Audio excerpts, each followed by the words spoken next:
All right, something that this is one of those things everyone's like, gosh, these three wonks, they need to stop talking about Matt Brunig all the time.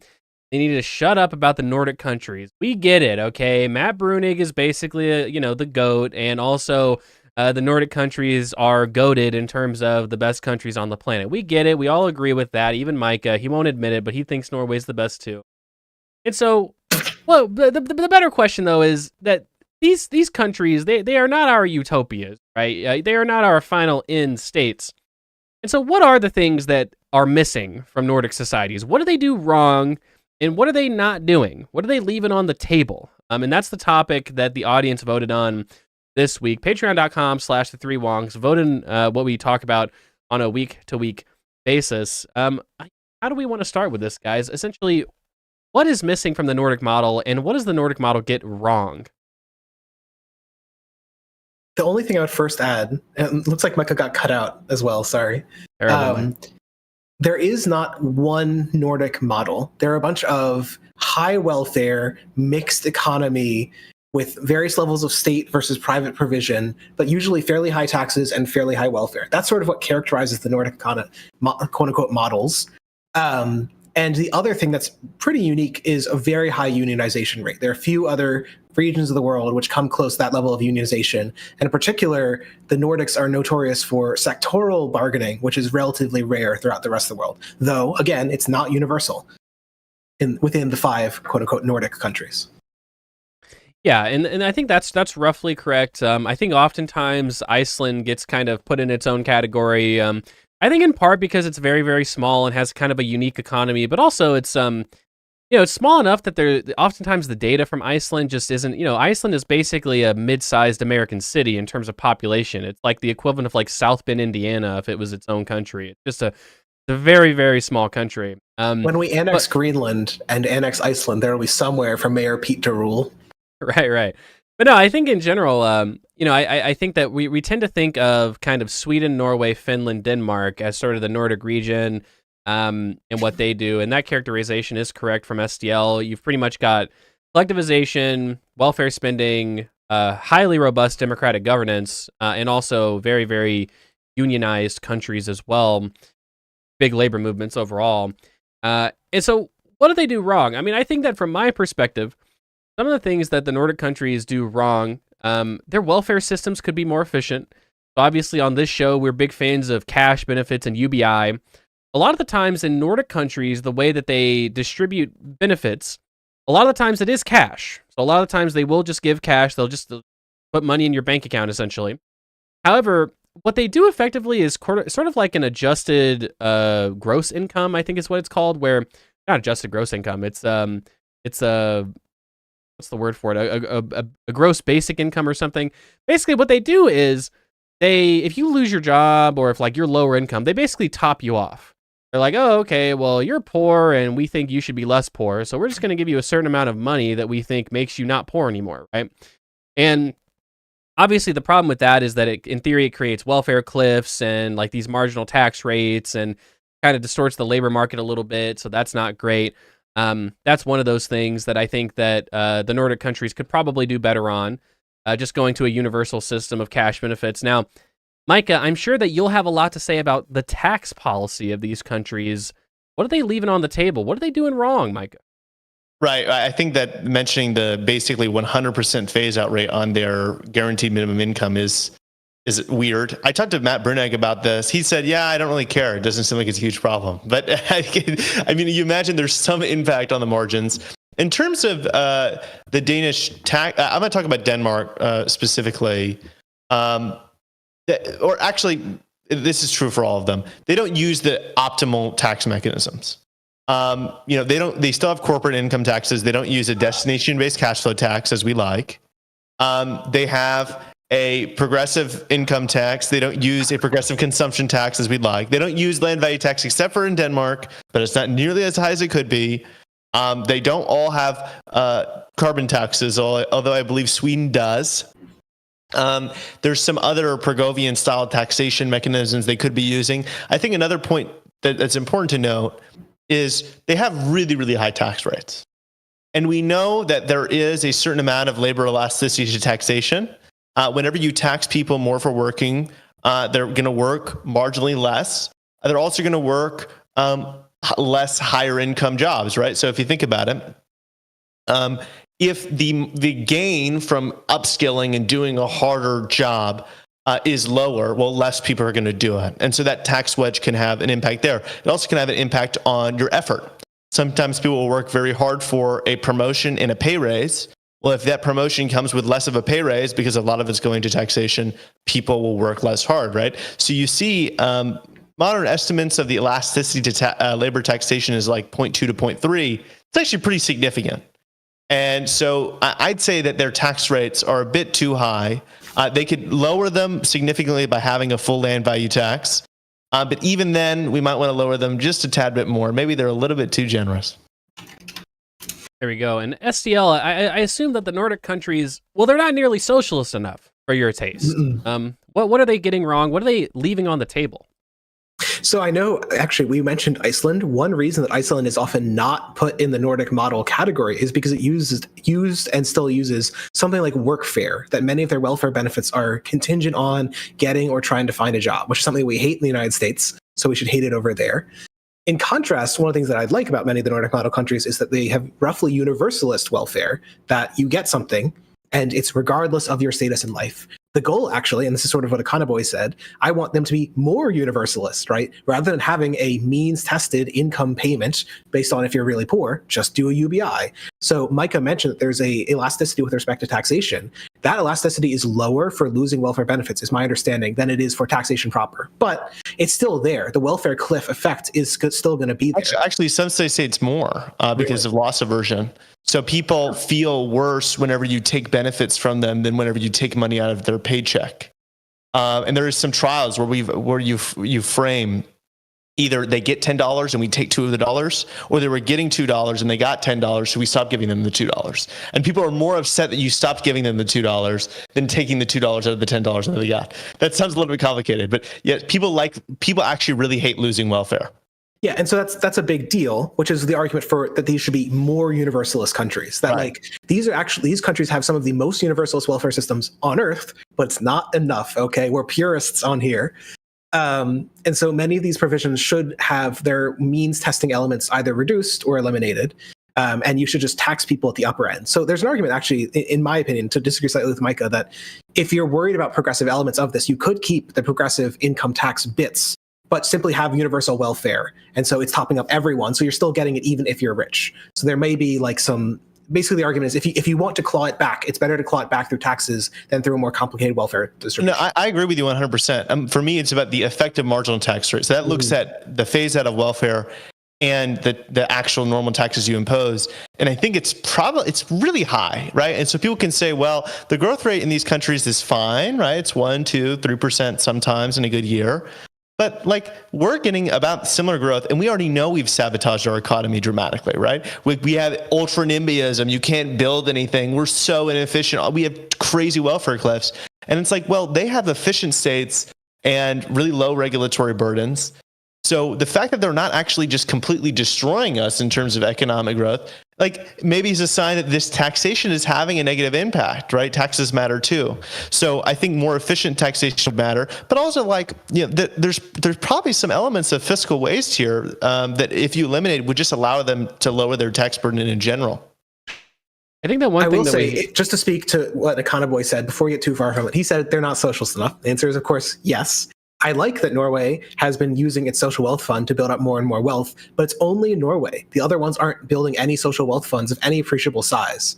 So again, Nordic models, there's one that's really good on this, and the rest suck. If you like social wealth funds, you like Norway, and you hate Sweden.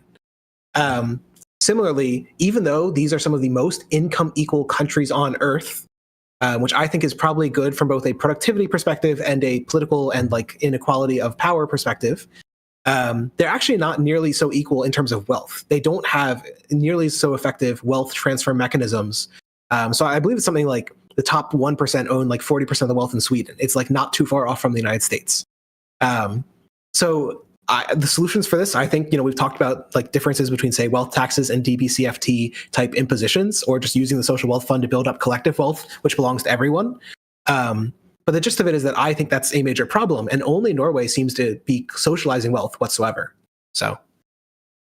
Yeah, and to be fair, all the Nordic countries have a high degree of basically public ownership, but obviously Norway is just unbelievably public ownership maxing, I guess, in terms of its wealth management. I think that one thing that we have not mentioned here that Norway, I think this is maybe the biggest L that the Nordic countries do. And to be fair, there's been a lot of efforts in recent years to address this. I think that one of the problems was that they were truly hit with just a refugee crisis. They just had so many refugees come in such a short period of time, and they just didn't have the infrastructure for it, which they've built out over time. But I think that one of their biggest L's, to get to the point, is their integration of immigrants does not seem, it doesn't seem like comparably good to other European countries, and it certainly doesn't seem good compared to the United States. And what are the reasons for that? I think that one of the reasons people will blame the unions for this. I think that is part of the reason. I mean, unions, to the extent that unions probably lead to more labor market rigidity in general. They probably make it a little bit harder for immigrants to get work. But one of the things with refugees specifically is that for a long time in these countries, refugees struggled to even legally obtain work. They weren't even legally allowed to obtain work for a long time. And people will talk about like, oh, the cultures and the women's workplaces. And it's like, yeah, don't get me wrong. I mean, if you import, fucking 1 million people from like Somalia come to your region, I'm sure they're going to bring a lot of their cultural conservatism with them, which means that maybe they have a lot of wives that stay at home and don't work. But that's not to mention the men. Like the men, in theory, would want to work. They just don't have the legal ability to do so in many cases. Now, this has been getting reformed over time as they've realized how much of a problem this is. And that's meant expanding educational access to refugees who want additional educational training. And that's also meant expediting the sort of work residencies of a lot of these refugees, where it's like, okay, we can officially allow people to legally work quicker when they come here. And I think that those solve a lot of your problems. I think that, for instance, Alex Narasta, he spoke about a study with the Swedish cantons, where the cantons are basically like the states in Switzerland. Like Switzerland's made up of cantons. Think of the United States made up of states. And he said that about 1/3 of workforce participation is basically just legally allowing immigrants to work. If all you did was just say immigrants who come here can legally work, you can increase labor force outcomes by like 33%, which sounds pretty reasonable to me. And obviously the Nordic countries have struggled with this, I think, and certainly cultural enclaves have been a problem as well, it seems. And so in general, I think that that's a pretty big L for the Nordic model. It's like, hey, you guys have been working on it, but, you probably need to do a lot better when it comes to managing your immigrant population. What do you guys think? To be blunt, some of that does come from the same nativist or racist elements in the United States. So like in Denmark, even the Social Democrats are like basically racist nowadays. Like in my opinion, like they have housing quotas, they speak negatively. It's a whole thing. But I do think some of the opposition to letting these people work here is this perception that they're foreigners who should go back. And like that rhetoric has seen a huge rise actually since Syria, the civil war there ended. Now people are like, well, guess our hands are clean. Y'all got to go back, which is ridiculous. These people have been living here for 10 years, some of them, most of them have been like 8 years or so. I know, just speaking to Econoboy's point on integration and employment, it takes about 20 years for refugees from the Middle East and North Africa to approach employment levels similar to those of native Europeans, like people born in Europe, not necessarily like white or whatever. And part of the reason for that is lower starting education, lower starting skills, but a lot of it is actually these labor frictions, that it's harder to hire people and harder to fire people. The Nordic countries are actually some of the easier to hire and fire people relative to most of Europe. So like they take some of an L, but like not too much of an L relative to the rest of Europe. But it does actually relate a lot to these basically employment restrictions. And I think it's worth remembering the United States has some of these same dumb rigidities for like our H-1B visa program. We should just let people, if you're going to be here, they should just be full residents. They can do whatever they want. Like there shouldn't be any restrictions like that. So that sort of paternalistic restriction of employment is a really, really big slowdown in getting people into the labor market, which also has those sort of cultural secondary consequences. If you don't work and the only thing you can do is sit on the dole and sit at home, well, the only community you're going to have is the other people around you who also can't work and are sitting on the dole from your same community, speaking the same language, who just got from some civil war stricken place taken to a new country. So like, of course you're going to like refuse to integrate to a greater degree. Of course you're not going to adopt the country's like culture because you're not even participating in it. What, like, if you want people to integrate, you have to bring them into the culture. You have to afford them full rights, treat them as equals. So just as a quick another thing, big problem is that they would concentrate the refugees in one facility. I mean, that's the issue with parts of Stockholm where they put all of the Syrian immigrants in one area, and that area, all the people ended up going to one school because of how the education system ends up working. And it's like, well, yeah, you're not going to have very much integration, right? Like, if you're going to have public housing facilities for these people, they should be scattered around.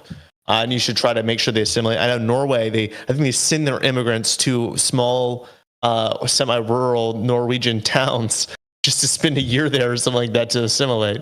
I don't know if that's the optimal model, that's the most liberal model, but it also seems like they probably could liberalize immigration with other places like, Latino immigration. I mean, it seems like there's a lot of skilled workers that they could benefit from because of their demographic issues. Is there anything else you want to say on this? Because I have some other points that I want to bring up against Nordic model. Look, I was just gonna say, okay, for those people in the chat who are saying, oh, this and that, Middle East people who are thinking that, I'm gonna say one of the OSGs in Norway. Okay, his name, I learned about this guy from oh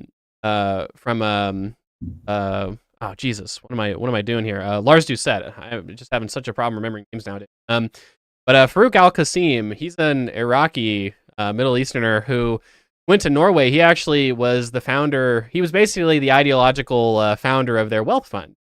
Norwegians, they have basically an Iraqi immigrant to thank for their incredible amount of untaxed wealth that they have now.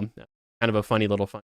SDL, go for it. And to add one tiny point before Micah talks about this, I feel like it's an underappreciated element to the degree to which, especially in the United States, with a relatively easy integration, like immigrant communities in the United States assimilate very quickly, actually, to the culture of the United States. Like American Muslims are some of the most liberal in the world. They are roughly equivalent to like the median American on many issues, like queer issues. Despite coming from like most Muslim countries are some of the most conservative in the world. So it's worth mentioning that I believe, I forget if Ilhan Omar was the first Muslim woman in Congress, but I believe so, that she's like a socialist, right? Like she assimilated so well that she assimilated to the local socialist tradition of her state. There's just something very funny about people being like, oh, they're too conservative, they can never assimilate. And then meanwhile, like there's one in Congress who's a socialist, who's like an ultra feminist. I don't know. Right. In terms of the growth rates, I think it is important to know that Denmark's GDP per capita PPP growth rate was 2.1% annually. I think it's the last figure. Something that's the ballpark. I think PPP is what you should use because the exchange rate fluctuates and makes European countries look unfairly bad at economic growth. But it's just like, I mean, they could certainly do better than this. We know that America is doing, about the same, and we absolutely can do better, so they could do better. Denmark has a lot of really random subsidies. I mean, they subsidize agriculture, they subsidize magazines, they subsidize theaters, they subsidize, I mean, God, I'm reading through these and there's just a ridiculous list. I think some of these don't need to exist. I think probably a lot of these don't need to exist. They cause economic distortions, and you could lower people's tax burden in valuable ways. Also, regarding the welfare state, I mean, some of the structural stuff is weird. They had a short-term energy subsidy, I believe a year or two ago, and it's like a means-tested energy subsidy. I mean, is that really optimal? Like, that's not optimal, right? Just send people cash. I get it. Energy prices are going up, and that's because of scarcity. Okay, well, people are struggling. You want to help them more? Fine. Okay, go help them more. I don't know why we need to subsidize energy specifically. The big issue is supply. I mean, honestly, on energy policy in general, like the problem is just they should be building nuclear. is the honest take. Like, stop relying on goddamn Russia. Like. Right. I mean, they've built out green energy, but they need more nuclear. And people should understand that the building cost is not the same as the United States. There's a big discourse of, Mike, does it even make sense to build nuclear in the United States? Look at how much more expensive it is per kilowatt. It's like, well, a lot of that's because we make building and operating a nuclear facility in this country hell on earth. Like, it is just extremely, extremely, extremely difficult because of our bureaucracy. That's not actually the same in all countries. So I think they could restructure their welfare state significantly to be more universal, as you mentioned, to be more cash-based. In the areas where they do have, you're going to provide this in-kind benefits, I think you can introduce competitive pressures. I don't think you should privatize everything. Like, I don't think they should go into healthcare and privatize their entire healthcare system. But I think having the ability for private actors to offer a service that people can still choose if it is better is usually a good idea. So it's just worth mentioning that again, speaking of multiple Nordic models, all those subsidies you mentioned are in part because Denmark leans more towards private provision based on public subsidy, rather than the other countries which lean more towards state provision based on state direct payment, basically. So like, you're right, there's a bunch of random subsidies, but what are the other states doing? They're just running it. So like Sweden, I believe it's Swiss. Is it Sweden or Norway that I think Sweden's the privatizer in chief, man. They've even privatized part of their healthcare system and their pension system. So Sweden's even more privatized, but one of them keeps a monopoly on like alcohol, Systembolaget, which is based, and we should do that here. It's like Pennsylvania. I love Pennsylvania. Hate Texas, the worst state ever. Does Texas have state-owned liquor stores? Texas has liquor in like every gas station, which is insane to me. No, what does Pennsylvania do? It's a state monopoly. That's what I'm like. Systembolaget is the state monopoly on alcohol. Why should there be a state monopoly on this? Like, why can't you just tax alcohol more if you want people to consume it less? Mostly, so the funniest argument I heard here is if you truly believe the state provides services worse, that's a positive when it comes to addictive substances. So they will be less good at providing better, more addictive forms of alcohol and like so on. More realistically, it's because I think then there's less of a competitive or profit-based pressure to sell to people based on like maximizing profit and so on. And you can just regulate things in such a way that there's just a limit on how much you can buy. There's harsher age requirements and so on. That's the. Well, I mean, I think you could just do that regulatorily. I mean, in terms of actually alcohol production, obviously we're not going to nationalize all alcohol. That would be pretty crazy. I mean, there's plenty like people don't want their Michelob Ultras to go away. Frankly, I don't want that. I mean, I think it tastes pretty good. I don't want America beer. Look, they can have Guvalob Ultra, okay, and they can have America Light. That kind of rocks, actually. I might steal that. But just to speak to your pulling back a little bit to the Nordics, like you're right. The Sweden in particular privatized the most. I will say, like, I still consider the one thing that does seem to be true of all the Nordic countries, including I believe Iceland, is roughly a beverage model, a single payer, single provider type model. Which seems to have a lot of efficiency gains, though Michael would argue for more of what Sweden has, I assume, of privatizing some of the provider side stuff. I mean, I'm really open-minded with this because if you look at what differentiates the Scandinavian model generally from the UK's model, is it's much more decentralized. So my understanding is the regional governments get a per capita, amount of payments from the federal, healthcare budget. And they basically can engage in comprehensive healthcare planning. And so there's like a real benefit of that, right? Because you have a fixed budget. There's no incentive to get people to consume more services than necessary. Actually, there's an incentive to do as much prevention as possible. The only difficulty that I see is there's just not as much pressure to fund innovations and as much competitive pressure to commercialize innovations. And we don't have that in our current healthcare system really either. But if you have actual price competition amongst providers, now if somebody produces a labor savings, there's an incentive to produce the labor savings technologies that bring down costs. And then once they lower their costs, now everybody else has to implement that labor savings technology again. With this public monopoly system, there is no competitive pressure whatsoever. And so that's the kind of concern I have. And that's why you'd want to see if there's creative ways which you can introduce more competitive market-based pressures and private actors into the system when possible. So what you're saying is which country do you feel fits this best? Well, I think in terms of actually achieving competitive pressures, Singapore does it the best. I don't think Singapore's healthcare system, I think there's many elements of it that are not good. I think it's weird. People will say, okay, like Singapore does this thing well, therefore we should copy everything they do. Their system is highly unequal, but they do have price shopping for tons of elective and shoppable services. And that, I think it contributes to their lower health costs. It's certainly not the only effect, but you look at plastic surgery in the United States, it is exposed to much more market-based forces than anything else. And you actually see cost reductions, even in non-inflation adjusted terms. That has to count for something. You look at other surgeries which are not exposed to any sort of market-based competition, and their cost goes up dramatically all the time. Maybe there's something going on there. This is a topic for a healthcare video, but I think that they could introduce more competitive pressures in their healthcare system, which would produce more innovation and commercialization of technology in the long run.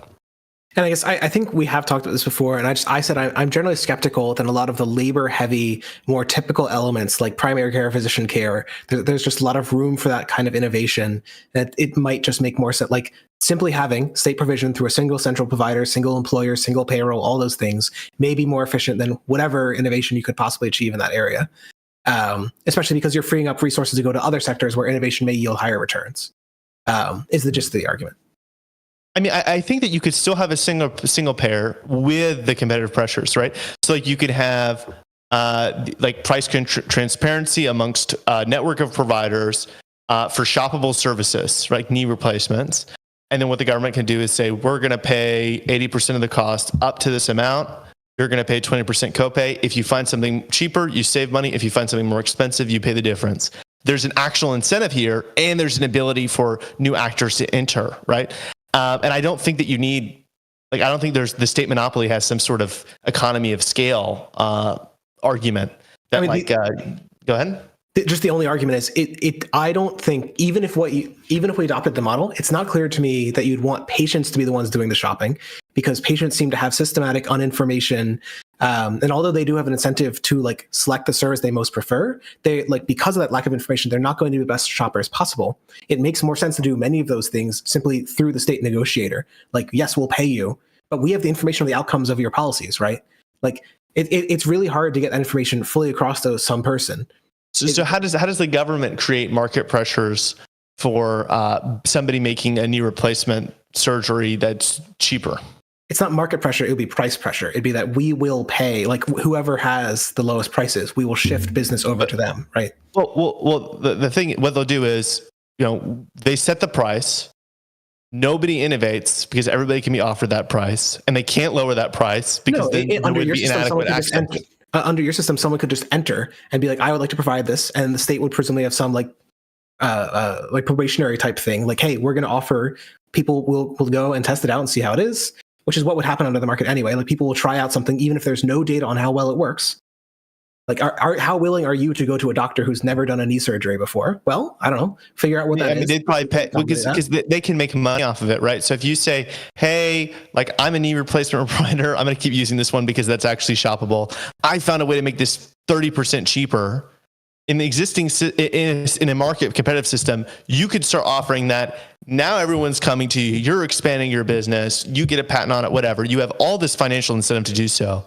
In state-based systems, this just doesn't really happen. Why? Well, because if you find a cheaper way to do it, the government at best is just going to lower reimbursement rates to everyone. But that would drive your competitors out of the sector, thus driving business to you, right? It's not just the market mechanism backwards. I think if they lower reimbursement rates, you're just making your profit margins basically the same. Sure, but in a market-based system, we know that the long-run equilibrium is for rents and so on to decline. So you'd still be making that just after 3 years or whatever, right? Yes. So there's actually profit in the market system for you to do that, and then in the state system, there's not. Well, presumably the profit would come in the first years where they're paying you the regular reimbursement rate, but you have lower operation costs and you're getting that. And the state's like, hey, this one has really low operation costs. We're going to shift some portion of our patients over to this one and lower their reimbursement. I think you're just overestimating how active of an agent the state is. You look at Medicare today, Medicare still doesn't have site neutral payment reform. We're paying more to see physicians in hospitals, I believe, than just independent physicians because Congress is involved in this process. Medicare, right? Everybody's another thing the Federal Reserve should govern, right, Micah? Well, yeah, but like that's just not how it actually ends up, working. So I guess we could say, well, what's more realistic for Denmark? Is it actually having price transparency, this thing that we know they can do? Is it using this insurance-based policy, which has been employed many places historically? Or is it them being like extremely good at identifying new technologies and making sure people are financially rewarded for it? Well, it's like, I'd agree that theoretically, if we had a perfect state that me and you were in charge of, and we could just mind control it to always do that, that might be optimal. I just don't think that's how the government ends up working in practice. Well, I think this is one of the unique things about the Nordic model is that they have, these are societies that do have a really high amount of state capacity and democratic transparency, right? Like very competent states. Like one thing that Micah, you'll say is like, oh, well, yeah. I mean, this could work in America if, we actually ran our government well, like in the Nordic countries, right? And it's like, okay, well, but we are making recommendations for the Nordic countries, right? In this episode, right? And so it's like, okay, well, it seems like what SDL is saying would, of course, be a little bit more obtainable if you were speaking from like a Danish. Absolutely more. Well, this is ridiculously difficult. The United States, I don't think any of us would ever say that our government's going to do this. Like I said, like we can't even have a sensible reimbursement model with fee for service for Medicare. I mean, it's ridiculous how we do stuff in this country. I still think it's kind of hard just to like execute. Like the government's going to be constantly making sure they're going to reward innovators. I don't think that's what you see right now in the existing system, from my understanding. In these countries. Okay. So some healthcare stuff as well. Well, they do have healthcare that's twice as cheap as ours. I do appreciate that's for other reasons. I'm skeptical of the cost saving element of this versus the additional like double marginalizations and miniature firms it has to create and all the costs associated with that. That's basically the criticism. Even if what you say is more efficient, which I'm not sure it is, like there's this whole market you have to create as a result, and markets are thick. They have a cost to them, right? I don't know. Like already in Norway, there's independent physicians. So like that's a thing. That's not a problem, actually. The economy of scale is probably ideal at the level of like individual physician practices. Having autonomy like that. It's the hospital, which is the public entity. And, that makes sense, right? Because a lot of the services that these hospitals provide are not shoppable. You think about these countries, they're pretty low, small populations. So if somebody wants to start a new practice to provide knee replacements and commercialize some technology which was invented somewhere else, or do something that's different from what the system's doing, all I'm saying is that they should be allowed to do so, and there should be some sort of financial incentive that leads consumers to go there. And I think that's totally sensible. I don't think that's like upsetting the system or inserting some huge administrative costs. I think that's just putting a new pressure and a new mechanism by which technologies can be commercialized or come up with in the country, which is, a good thing to happen. I will say this all would be good for a healthcare conversation. I do basically the critique of the point is that you want to see slightly more competition and commercialization in these sectors, especially for shoppable, i.e. more elective stuff. I'm not convinced that for a lot of stuff, especially like you mentioning, open up an individual clinic, I'm not sure there's a great deal of innovation that can exist in creating a generic like primary care clinic. For elective stuff, I think that you're right, there is more shoppability. But I guess I have more faith in high state capacity ability to shop around like awards-based type treatments for new, like, hey, we want to solve this medical problem. We will pay you X amount of money based on what we're currently paying. Why can't we just do, why can't people also, like, why can't people open private practices? And if they provide it and it's a good job, we're going to cover it. And if they don't, that's fine. And we're also going to incentivize innovation. Go ahead. I'm skeptical of the ability of the state to monitor like the outcomes, essentially. Like, just let me put it like this: in the U.S. market, right, in the U.S. model, where people have something like, I think it's 5% of healthcare spending goes to like nootropics and supplements and other stuff like that. Like a ridiculous amount of money goes to these like crackpot practices. Like a huge amount goes to acupuncture and all these dumb things. And I'm skeptical of non-state entities to be able to effectively shop between treatments when people don't even seem to be able to shop between like water, sugar pills, and well, people like shop in Singapore. Like they have price transparency. Even the public hospitals have price competition amongst them for these elective surgeries, and it leads to dramatically lower prices than what we witness in the United States. Obviously, you're not going to have like the public insurance finance deliveries. It's saying, hey, there's going to be multiple options for this kind of surgery if there is, and you can choose between them, and we're going to have a shopping mechanism here. I mean, it works. This is a thing that exists, and it works. SDL. Again, the compromise here is obvious. Okay? It's obvious, okay? Multiple options, they're all public. Multiple options, but they're all public. You're getting it, Micah. Just look at this government You're getting fetish. it. But I think that let him finish. He's learning. Yeah, go on. What's that? No, go on. Regarding physicians, I think this is already the case in some of these countries. I think it's really strange to be convinced that the economy of scale for providing primary care is optimal in the form of a public monopoly and not independent physician practices. I don't see any evidence that that's the case. I think a lot of physicians would prefer and enjoy more providing their own independent practice, and that's fine. Like, we shouldn't have to force them all to be part of some government-owned practice. Like, why is that helpful or essential? Yeah, I mean, I think from it, I don't know what SDL would say from like a socialist perspective, but like obviously, I don't think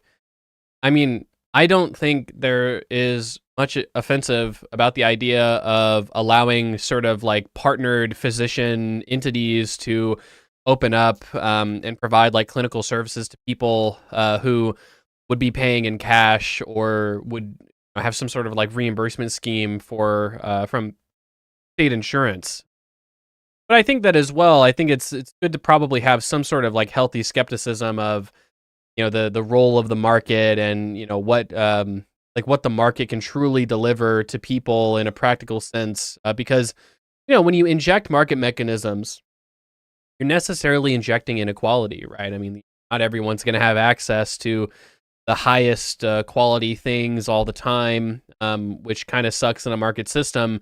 But obviously, from Micah, your perspective, you would say, well, like the innovations and like capital efficiencies have like these spillover effects that can greatly help people, and the state can take advantage of it and distribute that technology a little bit easier. So it's just like what encourages the best, most innovative and affordable system, right?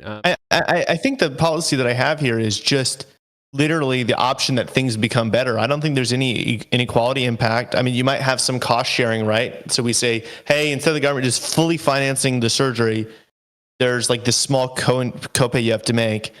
But we could just use the money we save from that to send people more cash, right? And like this is for like shoppable elective surgeries, right? We're not talking about emergency care.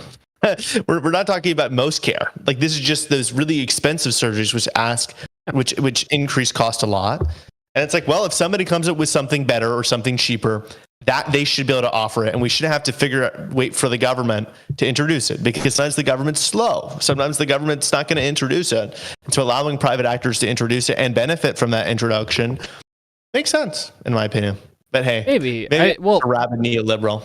Well, no, I mean, I think, if you make something market oriented, but then give people enough money to where it's almost like trivial, the market interaction that they have, well, you're sort of defeating the purpose. Like you should have like real resource constraints when it comes to market allocation, or else, we've talked about this before, how, there is something to be said about like when you give people money, they don't necessarily shop around as much. And it's not clear that, it's not clear that the type of like decommodification and stuff that you get is like exactly the same if you do a market run system and then redistribute money to people so that they can afford the market. If you send me a $400 a month higher UBI and I have an insurance where I bear 20% of the cost, I'm still going to care. I'm still going to choose like services and be thinking about the services that I choose in a thoughtful way. I agree. I might not just shop for the cheapest thing possible. We don't want people to just look for the cheapest thing, because maybe that's worse, right? Like we need quality control. But I'm going to care about prices, right? Because it's like these surgeries right now are like $15,000, right? So like 10% of that is like a lot, right? It's like $1,500. Yeah. So we want some price exposure for these things, but not like a crazy amount. I mean, I agree. Okay. I think that we generally agree that there's probably some hybridization. SDL seems the most skeptical, but overall, I think it's probably reasonable to say that there are market mechanisms and like price signals that should exist in a healthcare industry, obviously to some degree. It's just a matter of what degree that is. But the Nordic model, what do they do wrong? Okay, we've covered healthcare, we've covered immigration, we've got the welfare systems.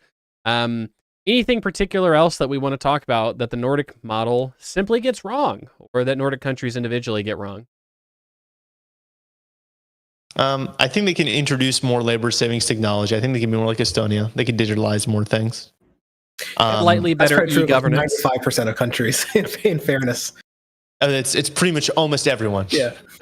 Well, look, Denmark, they do have the Faroe Islands, which has the central income, distribution system that Matt Brunig talks about. That can be like the next labor-saving technology, centralized payment processing or centralized paycheck processing. I guess, necessarily payments, obviously.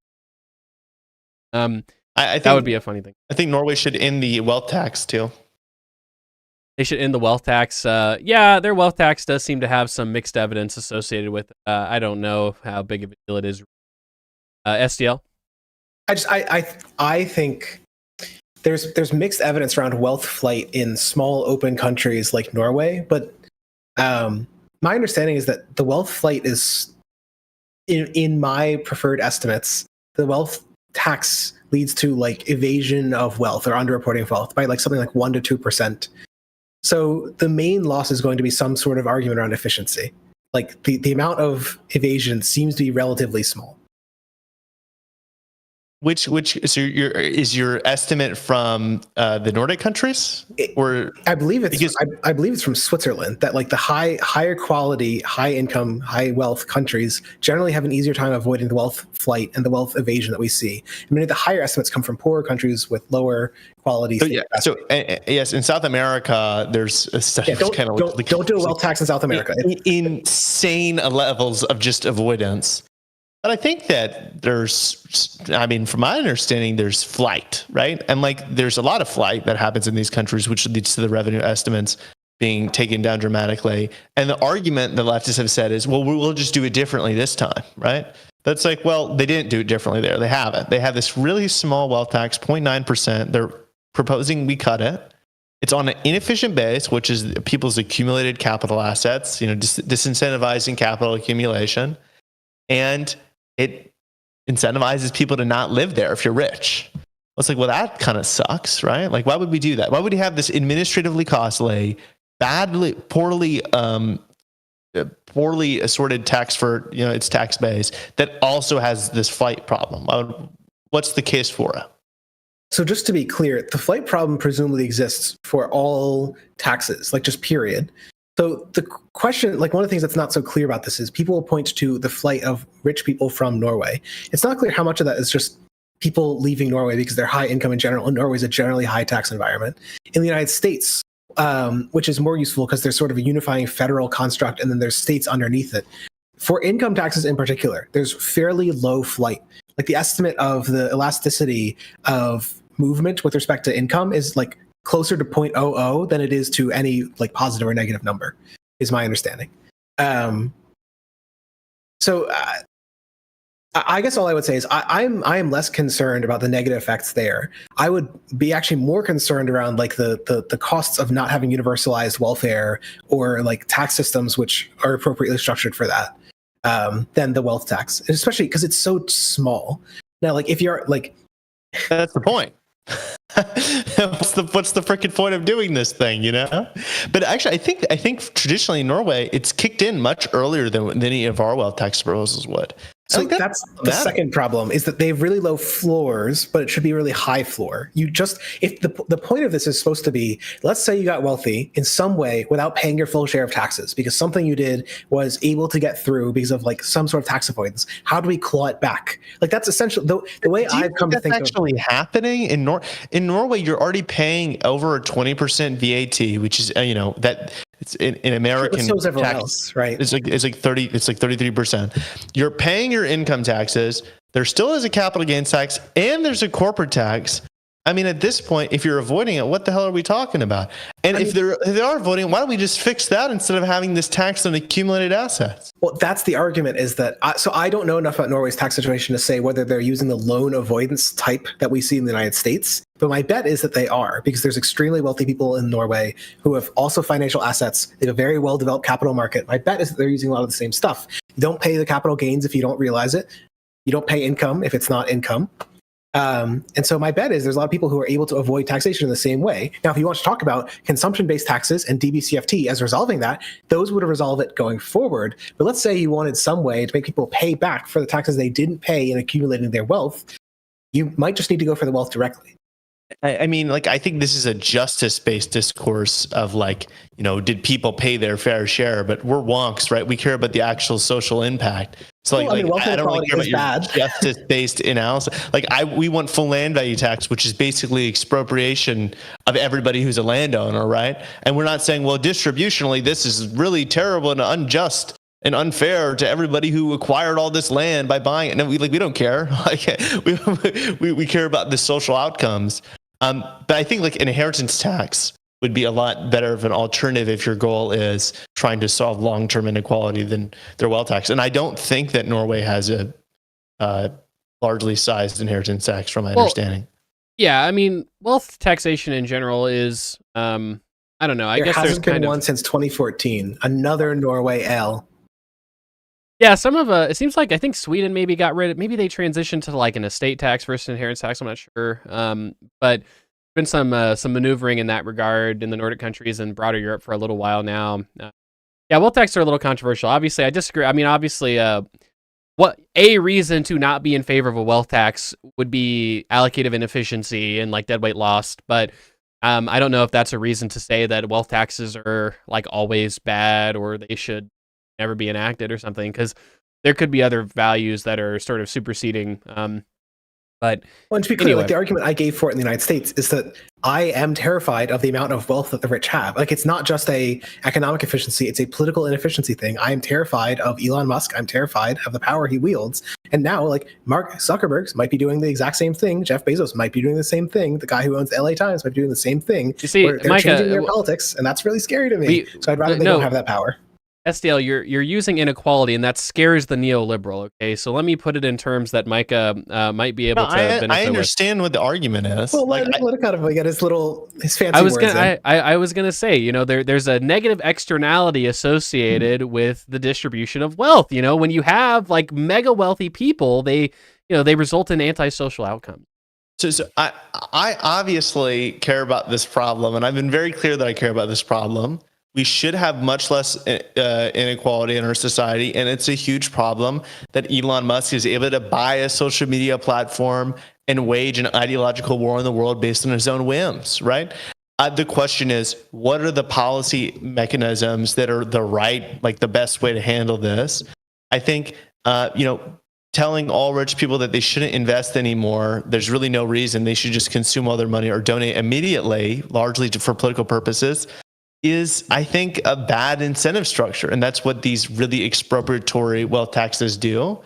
I think an inheritance tax and some other pre-distribution, like land value taxes and the like, are a better mechanism for this. Because you look at a lot of our biggest companies, and like the ones that have been very successful, Tesla has been very successful, SpaceX has been very successful. You wouldn't want to destroy the incentive that produced investment in those companies in the first place. Without Elon Musk's investment in those companies, they simply would not be as large. We could say, oh, well, he didn't invent the technology. He didn't, sure. Like, it didn't deserve all the money he has. But still, the capital allocation was valuable. The problem is the concentration of wealth that he's been able to come upon. And I think there's a better policy tools that we can have to try to ameliorate the negative consequences which come from that. So, Micah, you know that when we talked about wealth taxes, I presented the weird double tax, where you might actually want a negative capital gains tax, but a positive and large wealth tax, because this effectively amounts as a redistribution from those who currently have wealth to those who effectively grow their wealth. Big wealth is cutting him out. Go ahead. Got out again. I mean, that's an interesting idea. I think that the evaluative elements of the wealth tax would mean that you probably don't want a big wealth tax on everyone. like I just think the actual administrative complexity of that seems pretty challenging. I think that also subsidizing your capital gains, is that when they're realized or if they're not, like just as they accrue? Like, how does that work? That's a good point. I haven't thought about the details of that. So yeah, that seems pretty administrative complicated as well. I think the thing to keep in mind, though, what Micah is saying is true, is that there's a lot of low-hanging fruit in terms of policies that are both highly efficient and highly egalitarian. So these are actually highly you're able to synthesize these policies to a great degree all the way up to a certain point. Now, the Nordic countries, even themselves, have not gotten to that point because we've mentioned like some of their failings are on tax policy. They could have more efficient tax policy. Like if they had a land value tax, that would reduce wealth inequality and also just be highly efficient, right? Even some Georgists they'll take a similar stance. They'll say wealth taxes are dumb because so much wealth is tied up in land anyway. Might as well just tax land, and you end up kind of accomplishing a lot of the same thing. Which is a wealth tax? Exactly, SCL. But I'm just saying, an elastic base of wealth, yeah. I'm just saying that, but that's just an example of how, once we get to optimal taxation, optimal public wealth management, we end up with the souped up version of the Nordic countries. At that point, inequality. If inequality is 10-20% lower than it is in the current modern day Nordic countries, it's inequality's so low at that point that, do you need wealth taxes? I don't know, maybe not. Maybe the distortionary effect becomes not trivial at that point because you end up negative allocative efficiency or something. Because obviously, SDL, if you had my and or Micah's, if we had our ideal tax systems just minus, sans wealth taxes besides the land value tax, Elon Musk wouldn't exist. We wouldn't have billionaires like Jeff Bezos, right? We would have trivial billionaires I have $2 billion, but I don't have enough wealth. A bunch of George Soroses, which is basically fine. The inheritance tax mechanism is so important because it doesn't allow the multi-generational accrual. But it's the way I see this is you look at what's driving the growth of our economy, and it's very important for national security as well. It's tech. This is the reason why Europe looks at us and cries because they don't have what we have. We have our tech sector. And it's where's a lot of the growth coming from? You look at these companies, it's a bunch of tech billionaires. We don't like these guys. Their politics increasingly suck. But if your policy just goes and says, let's just nuke that. Let's nuke what they're doing. That's a really bad policy, right?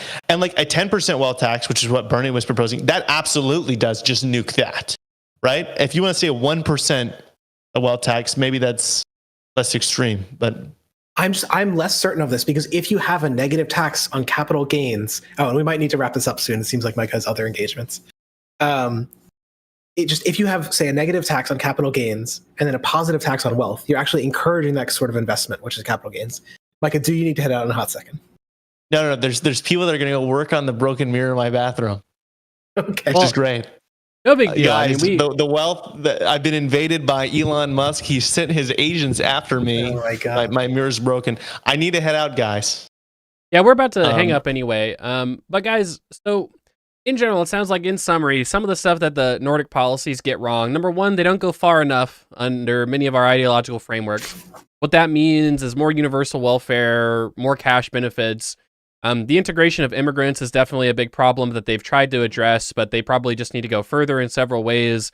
We have qualms, depending on who you're asking, with their wealth management. They should either have more public assets or less, somewhere in between.